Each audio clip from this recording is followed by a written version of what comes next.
Hello and welcome to the IAS academy. आज date है 16 सितंबर। तो आज फिल्म्स के पर्सपेक्टिव से आज के करंट अफेयर को डिस्कस करते हैं। हमारी पहली न्यूज़ है ट्राइबल कम्युनिटी के ऊपर। दरअसल कैबिनेट ने 4 ट्राइब्स को एसटी कैटेगरी में शामिल किया है। वो 4 ट्राइब्स कौन कौन सी हैं? हत्ती ट्राइब्स, जो कि हिमाचल प्रदेश की है। उसके बाद नरिकोरावन और कुरीविकारन, ये तमिलनाडु की ट्राइब्स हैं। उसके बाद बेट्टा कुरुबा, ये कर्नाटका के ट्राइब्स हैं। और बिंजिया, ये छत्तीसगढ़ की ट्राइब है। ये ट्राइब्स झारखंड में भी है, पर छत्तीसगढ़ की जो ट्राइब थी ये बिंजिया, इसको एसटी कैटेगरी में नहीं रखा गया था। अब जो छत्तीसगढ़ से आते हैं जो बिंजिया कम्युनिटी, उसको भी एसटी कैटेगरी में शामिल कर लिया गया है। इसके अलावा उत्तर प्रदेश के 13 डिस्ट्रिक्ट में जो गोंड कम्युनिटी के लोग रहते हैं, उनको भी एसटी कम्युनिटी में शामिल कर लिया है। अब जानते हैं प्रोसेस के बारे में। आखिर आखिर जो शेड्यूल ट्राइब्स की जो लिस्ट होती है, उसमें नई ट्राइब्स को जोड़ा कैसे जाता है, उसमें एडिशन कैसे होता है?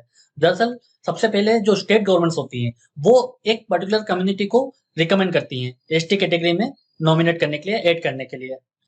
फिर ये रिकमेंडेशन ट्राइबल अफेयर्स मिनिस्ट्री के पास आती है। फिर ये मिनिस्ट्री रिव्यू करती है कि जो स्टेट गवर्नमेंट ने जिस कम्युनिटी को एसटी कम्युनिटी में ऐड करने के लिए रिक्वेस्ट भेजी है, क्या उसमें कोई मेरिट है या नहीं है। उसका ट्राइबल अफेयर्स मिनिस्ट्री इस रिक्वेस्ट को रजिस्टर जनरल ऑफ इंडिया के पास भेजती है अप्रूवल के लिए। उसके बाद national commission for scheduled tribes इसको अप्रूवल देता है। फिर ये कैबिनेट के पास आती है फाइनल डिसीजन के लिए। अब जानते हैं कि एसटी लिस्ट में, शेड्यूल्ड ट्राइब्स की लिस्ट आपको ऐड होना है, तो उसके लिए क्राइटेरिया क्या होगा अगर किसी कम्युनिटी को शेड्यूल्ड ट्राइब्स में ऐड करना है तो। वैसे इस क्राइटेरिया के बारे में कॉन्स्टिट्यूशन में किसी प्रकार का कोई मेंशन नहीं है। पर अभी तक जितनी भी शेड्यूल्ड ट्राइब्स की लिस्ट में जो भी कम्युनिटी शामिल हुई है, उसमें ये 5 तरीके के क्राइटेरिया देखे जाते हैं। पहला, कि उनमें प्रिमिटिव ट्रेड्स हो, मतलब अभी भी उनका रहन सहन थोड़ा प्रिमिटिव हो और जो मेन स्ट्रीम कल्चर है उससे काफी दूर ही है, उनका कल्चर डिफरेंस है। तीसरा फैक्टर है ज्योग्राफिकल आइसोलेशन, जैसे कि नॉर्थ ईस्ट में जो ट्राइब्स रहती हैं वो ज्योग्राफिकली काफी आइसोलेट हैं, और वो मेन लैंड में भी रहती हैं तो हिली एरियाज में पाई जाती हैं, जाके ज्योग्राफिकली काफी रिमोट एरिया माना जाता है। फिर वो जो कम्युनिटी होती है उसमें शाइनेस होती है, वो अभी भी मेन स्ट्रीम के लोगों से इतना इंटरेक्शन नहीं हो पाता है उनका। और फिफ्थ है बैकवर्डनेस, मतलब अभी भी उनके एजुकेशन और हेल्थ के पैरामीटर देखोगे तो वो काफी बैकवर्ड हैं, और उनको उतना रिप्रेजेंटेशन भी अभी तक मिला नहीं है। तो इस क्राइटेरिया से देखा जाता है कि क्या पर्टिकुलर कम्युनिटी को एसटी के लिस्ट में जोड़ना है या नहीं जोड़ना है। अब चलते हैं आगे। ऑक्सफैम ने हाल ही में एक रिपोर्ट निकाली है, इंडिया डिस्क्रिमिनेशन रिपोर्ट 2022। ये इंडिया में डिस्क्रिमिनेशन के लेवल को शो करती है कि पर्टिकुलर कम्युनिटी कहाँ कहाँ डिस्क्रिमिनेशन फेस कर रही है। ये जो डाटा यूज कर रही है वो union ministry of statistics and programme implementation के डाटा को यूज करके इस रिपोर्ट को कंपाइल किया है। ऑक्सफैम इंडिया को आप जानते होंगे जो इनिक्वलिटी पर भी अपनी रिपोर्ट शो करती है। इन्हीं की इनिक्वलिटी रिपोर्ट के अनुसार जो 73% जो वेल्थ जनरेट होती है, वो टॉप के 1% लोग ही उसको एक्यूमुलेट कर लेते हैं। मतलब जो बॉटम लोग होते हैं 99%, वो 73% वेल्थ को एक्सेस ही नहीं कर पाते हैं। तो अभी जो रिपोर्ट आई है इंडिया डिस्क्रिमिनेशन रिपोर्ट 2022, उसकी जो मेन फाइंडिंग्स वो ये है कि जो लेबर फोर्स पार्टिसिपेशन रेट है वुमेन्स को लेकर, वो लगातार डिक्लाइन हुआ है। ये था 42.7% 2004-2005 में, अब ये है 25.1% 2021 में। मतलब इनका जो वुमेन्स का लेबर फोर्स में पार्टिसिपेशन बहुत कम हो गया है। मतलब अब महिलाएं ज्यादा काम नहीं कर रही हैं, या उनके लिए जो जॉब अपॉर्चुनिटी है वो कम होती जा रही है।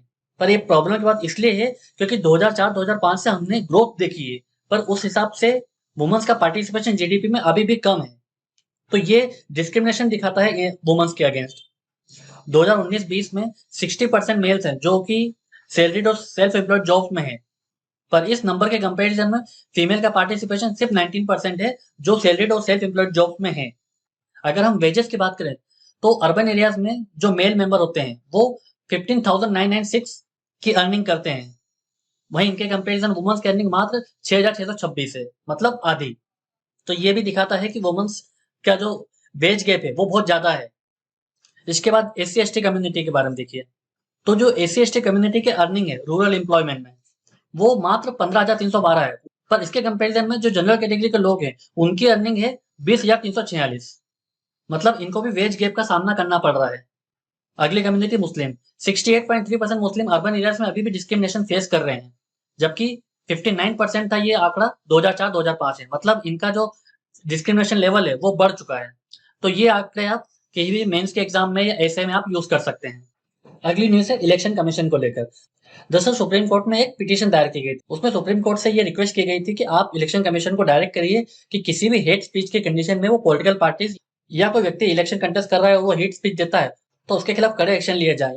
यहाँ तक कि उस पॉलिटिकल पार्टी के खिलाफ एक्शन लिया जाए, उसको डी रजिस्टर किया जाए। तो जब सुप्रीम कोर्ट ने इलेक्शन कमीशन ऑफ इंडिया को नोटिस दिया, तो इलेक्शन कमीशन ऑफ इंडिया ने अपने एफिडेविट में ये कहा है कि हमारे पास कोई भी स्पेसिफिक लॉ नहीं है हेट स्पीच के अगेंस्ट। मतलब अब अभी हम जो भी हेट स्पीच को लेकर जो भी एक्शन लेते हैं, वो इंडियन पेनल कोड और रिप्रेजेंटेशन ऑफ पीपल एक्ट के अंडर लेते हैं। मतलब हमारे पास कोई कॉन्क्रीट लॉ स्ट्रक्चर नहीं है जिसके तहत हम ये हेट स्पीच के अगेंस्ट कोई कार्रवाई कर सकें। इसलिए आप देख सकते हो हमारे देश में अभी जो हेट स्पीच का फिनोमेना वो काफी बढ़ गया है। जब भी इलेक्शन आते हैं तो पॉलिटिकल पार्टीज और जो व्यक्ति इलेक्शन लड़ रहा है वो हेट स्पीच का यूज करने लग जाता है।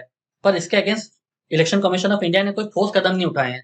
तो वही सुप्रीम कोर्ट में इलेक्शन कमीशन ऑफ इंडिया ने सफाई दी है कि हमारे पास अभी तक कोई एक स्पेसिफिक लॉ नहीं है जिसके तहत हम इनके अगेंस्ट कोई कार्रवाई कर सकें। तो अभी जो election commission of India handle करती है हेट स्पीच को, वो करती है मॉडल कोड ऑफ कंडक्ट का यूज करके। वो एडवाइजरी जारी कर देती है या फिर उस पर्टिकुलर इंडिविजुअल को कुछ समय के लिए प्रचार करने के लिए रोक देती है और ज्यादा से ज्यादा क्रिमिनल कंप्लेंट दर्ज कर सकती है। इसके अलावा हेट स्पीच को एड्रेस करने के लिए आईपीसी में सेक्शन 295 ए है, जो तब यूज किया जाता है जब कोई व्यक्ति हेट स्पीच यूज करता है रिलीजियस एस्पेक्ट में या पर्टिकुलर रिलीजियस कम्युनिटी के बारे में रूमर फैलाता है या उसके खिलाफ कोई हेट स्पीच देता है, तब 295 ए का यूज किया जाता है। इसके अलावा रिप्रेजेंटेशन ऑफ पीपल एक्ट में सेक्शन 123 और 125 है, जो किसी भी इलेक्शन प्रोसेस में आप किसी भी पर्टिकुलर कम्युनिटी के अगेंस्ट किसी भी प्रकार के हेट्रेड नहीं शो कर सकते, ना ही किसी प्रकार का हेट स्पीच दे सकते हैं on ground of race, religion, community, caste और लैंग्वेज के बेसिस पे। अदरवाइज इसको करप्ट इलेक्टोरल प्रैक्टिस माना जाएगा। तो आप देख सकते हो बहुत सारे एवेन्यूज है, पर कोई भी एक ऐसा स्पेसिफिक लॉ नहीं है जो हेट स्पीच को एड्रेस कर सके। इसलिए हमारे देश में हेट स्पीच पर काबू नहीं पाया जा रहा है। अब आते हैं अगली न्यूज पे। दरअसल जो महाराष्ट्र के डिप्टी चीफ मिनिस्टर है देवेंद्र फडणवीस, उन्होंने रशिया में अन्ना भाऊ साठे का स्टेचू अनवील किया है। अब हमारे लिए जानने की बात यह है कि आखिर अन्ना भाऊ साठे कौन है जिनका स्टेचू रशिया में अनवील किया गया है। दरअसल अन्ना भाऊ साठे जो हैं वो रशियन रिवॉल्यूशन से काफी इंस्पायर्ड थे और कम्युनिस्ट पार्टी ऑफ इंडिया के मेंबर थे, और इनकी कुछ बुक्स का जो ट्रांसलेशन हुआ है वो रशिया में हुआ है। इसके all Russia state library of foreign literature में इनका जो स्टेचू है वो अनवील किया गया। अन्ना भाऊ साठे महाराष्ट्र से आते थे और दलित कम्युनिटी को बिलोंग करते थे। पर हमारे लिए इंपॉर्टेंट ये है कि इनके जो वर्क्स थे, जो बुक्स थी, वो काफी इंपॉर्टेंट थी। इनका जो दलित नॉवल था वो था फकीरा, ये मराठी में थी। इसके लिए इन्हें गवर्नमेंट का टॉप लिटरेरी अवार्ड भी मिला था 1961 में। इसके अलावा जो इनके वर्क्स थे वो थे स्टालिन ग्रेटचा पोवाड़ा, माझे मेना गवावा राहिली। इन्होंने कई ऑर्गेनाइजेशन भी ओपन किए, जैसे जैसे दलित युवक संघ, और वर्कर्स के प्रोटेस्ट और एजिटेशन को लेकर वहां की पोयम भी लिखते थे। इसके अलावा इन्होंने लाल बावता काला पाठक ऑर्गेनाइजेशन बनाया, जो कास्ट एट्रोसिटीज, क्लास कॉन्फ्लिक्ट और वर्कर्स राइट के ऊपर बेस्ड था। अगली न्यूज है सी क्यूकम्बर्स को लेकर। अब ये सी क्यूकम्बर्स क्या होते हैं? ये सी क्यूकम्बर्स मरीन एनिमल्स होते हैं जो कि ट्रॉपिकल रीजन में जो ओशियंस हैं उनके जो सी फ्लोर्स होते हैं वहां पर ये पाए जाते हैं। इनकी जो स्किन देख पा रहे हो वो काफी लेदरी स्किन होती है। पर ये न्यूज में इसलिए क्योंकि इनकी लगातार पोचिंग होती जा रही है, और wild life conservation society India की रिपोर्ट के अनुसार 2015 और 2021 के बीच में सी कुकुम्बर सबसे ज्यादा ट्रैफिक मरीन स्पीसीज है, और इनकी सबसे ज्यादा ट्रैफिकिंग तमिलनाडु से हुई है। सी क्यूकम्बर हमारे मरीन इन्वायरमेंट के लिए बहुत ही ज्यादा इंपॉर्टेंट स्पीसीज है। सी क्यूकम्बर कोरल इकोसिस्टम के लिए बहुत ही इंटीग्रल है, क्योंकि कोरल के लिए जो कैल्शियम बाइकार्बोनेट चाहिए वो सी क्यूकम्बर भी प्रोवाइड करता है। इस वजह से कोरल इकोसिस्टम के लिए सी क्यूकम्बर बहुत ही ज्यादा इंपॉर्टेंट है। इसे सी क्यूकम्बर इसलिए बोला जाता है क्योंकि इसका जो शेप है वो क्यूकम्बर से रिसेंबल करता है। और अगर इसके थ्रेट लेवल की बात करें तो आईयूसीएन के रेड लिस्ट में सी क्यूकम्बर को रखा गया है। जो ब्राउन सी क्यूकम्बर होते हैं वो इंडेंजर कैटेगरी में है, और जो ब्लैक स्पॉटेड सी क्यूकम्बर होते हैं वो लीस्ट कंसर्न की श्रेणी में आते हैं। इसके अलावा इंडिया का जो वाइल्ड लाइफ प्रोटेक्शन एक्ट है 1972, उसके अकॉर्डिंग सी क्यूकम्बर शेड्यूल 1 में आता, मतलब इसका पोचिंग करना, इलीगल ट्रैफिकिंग, स्मगलिंग सब कुछ बैन है। अब चलते हैं अगली न्यूज पर। अगली जो न्यूज है वो प्राइवेट इक्विटी और वेंचर कैपिटलिस्ट के रिगार्डिंग है। दरअसल हुआ क्या, सेबी के जो फॉर्मर चीफ थे एम दामोदरन, उनकी अध्यक्षता में एक कमेटी गठित की गई। इस कमेटी का मेन काम यह है कि जितने भी रेगुलेटरी इशू है regarding venture capitalist, private equity के इन्वेस्टमेंट को लेकर उसको सॉर्ट आउट करना।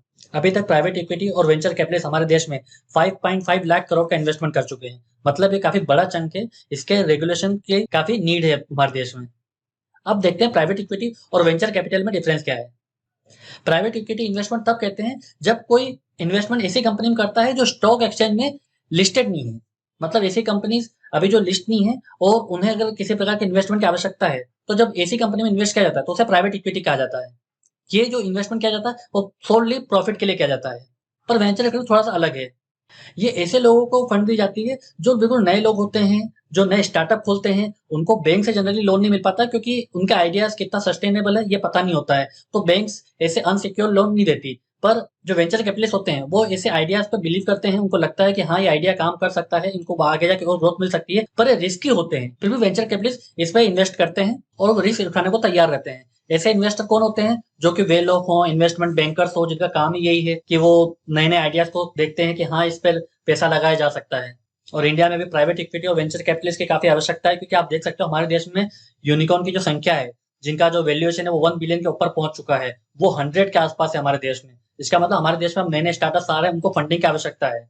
तो इसलिए इनके रेगुलेशन को, जितने भी इश्यूज हैं उसको सॉर्ट आउट करना आवश्यकता है। इसलिए सेबी ने ये कमेटी बनाई है ताकि इस इन्वेस्टमेंट के रिगार्डिंग अगर कुछ फ्रॉड है तो उसको दूर किया जा सके। अगली जो न्यूज है वो न्यूक्लियर फ्यूजन के रिगार्डिंग है।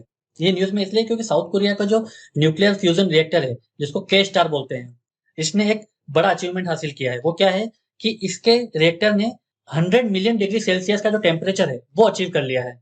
मतलब सन के टेम्परेचर से 7 टाइम्स ज्यादा। सन का जो कोर का जो टेम्परेचर मेजर करोगे तो वो 15 मिलियन डिग्री सेल्सियस होता है, तो इससे 7 टाइम्स ज्यादा है 100 मिलियन डिग्री सेल्सियस। तो इससे न्यूक्लियर फ्यूजन रिएक्टर बनाने का जो प्रोसेस है वो आसान हो जाएगा और हम भविष्य में न्यूक्लियर फ्यूजन रिएक्टर को इस्तेमाल कर सकते हैं। पर अभी भी इसमें बहुत काम बाकी है, क्योंकि अभी ये जो 100 मिलियन डिग्री सेल्सियस था वो सिर्फ 30 सेकंड के लिए अचीव किया जाएगा। पर अगर हमें ये देखना है कि न्यूक्लियर फ्यूजन रिएक्टर फिजिबल है तो उसे 300 सेकंड्स तक ये 100 मिलियन डिग्री सेल्सियस के टेम्परेचर को अचीव करना पड़ेगा। न्यूक्लियर फ्यूजन से अलग होता है। अभी जो हमारे पास एटॉमिक रिएक्टर है, एटॉमिक बॉम्ब्स है, वो न्यूक्लियर फ्यूजन की टेक्नोलॉजी पर काम करते हैं। इसमें न्यूक्लियर फ्यूजन में जो हैवी एलिमेंट होता है वो ब्रेक डाउन होकर दो लाइटर एलिमेंट में कन्वर्ट हो जाता है, उससे जो एनर्जी रिलीज होती है उसका हम यूज करते हैं अपने रिएक्टर में। पर जो फ्यूजन की जो टेक्नोलॉजी है, जो फ्यूजन की जो प्रक्रिया है, वो हम सन में देखते हैं। जिस सन में जो हीट जनरेट होती है वो न्यूक्लियर फ्यूजन से होती है। उसमें जो लाइटर एलिमेंट होते हैं वो हेवी प्रेशर के कारण जब आपस में जुड़ते हैं तो इससे बहुत अधिक मात्रा में एनर्जी रिलीज होती है। इस एनर्जी को हम टैप करके अपनी जितनी भी एनर्जी की रिक्वायरमेंट है वो पूरी कर सकते हैं। और काफी कंट्री इस न्यूक्लियर फ्यूजन की टेक्नोलॉजी पर काम कर रही है। अभी world wide international thermo nuclear experimental reactor पर काम चल रहा है। इसमें इंडिया भी एक पार्टनर है। इंडिया के अलावा China, European union, Japan, south Korea, Russia और यूनाइटेड स्टेट्स भी इसका मेंबर है, ताकि जो फ्यूजन रिएक्टर है उसको कमर्शलाइज किया जा सके। इसके अलावा चाइना भी एक आर्टिफिशियल सन बनाने की कोशिश में है। हाल ही में न्यूज आई थी कि इसने भी 100 मिलियन डिग्री का जो टेम्परेचर है वो अचीव कर लिया था। ऐसे ही और वीडियो के लिए आप हमारे चैनल को सब्सक्राइब कर सकते हैं। हमारा इंस्टीट्यूट आपको मेंटरशिप प्रोग्राम प्रोवाइड कर रहा है, जिसमें 2 डेडिकेटेड मेंटर्स आपको प्रोवाइड किए जाएंगे। एक एकेडमिक मेंटर होगा और एक फॉलोअप मेंटर होगा, जो आपको लगातार वॉच पे रखेगा कि आप पढ़ाई कर रहे हो या नहीं कर रहे हो।